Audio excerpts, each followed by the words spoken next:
ಇದ್ರದ್ದೊಂದು ಹಣ್ಣು ಕಿತ್ಕೊಡುವ. This is one of the ficus. ಕೆಂಪಾಗಿರೋದು ಹಣ್ಣು, ಹತ್ತಿ ಮರ ಇದೆ, ಅದನ್ನು ಹಾಲು ಬಿಡಬೇಕು. ಹಣ್ಣು ಕಿತ್ತಾಗ ಸರ್? ಹಾಂ, ಫುಲ್ಲು ಬಣ್ಣ ಬಿಟ್ಟಿರೋ ಹಣ್ಣೊಂದು ಕಿತ್ತು ನೋಡು. ಎಲೆನೂ ಒಂದು ಕೀಳು.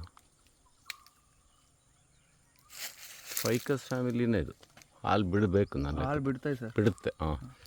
ಈಗ ಇದು ಕಾಯಲ್ವಾ ಇದು? ಹೌದು ಸರ್. ಹಣ್ಣು ತೋರಿಸು ಒಂದು. ಇನ್ನೊಂದರೆ ಇಷ್ಟೇ ಸರ್, ಅದ್ರದ್ದು ಎಳ್ದೆ ಇರೋದು ಇಷ್ಟೇ ಸದ್ಯಕ್ಕೆ. ಸಾಫ್ಟಾಗಿರೋ ಹಣ್ಣನ್ನು ತೋರಿಸು. ಕೆಂಪು ಬಣ್ಣ ಬಂದಿಲ್ವಾ ಮೇಲೆ? ಬಂದರೆ ಒಣಗೋಗಿದೆ ಕೆಲವು. ಒಣಗಿದ್ದ ಅದು ಕೆಂಪಾಗಿರೋದು? ಹೌದು.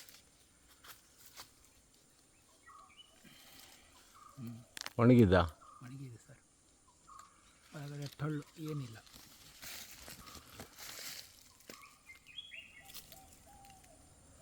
ಸೊ ಇದೇ ಹಣ್ಣು ಇಷ್ಟೇ ಹಂಗಾದ್ರೆ ಅಲ್ಲ?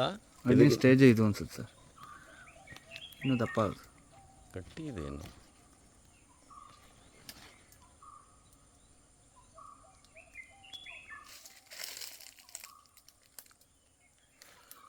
ದೊಡ್ಡ ಮರನಾ? ದೊಡ್ಡದು.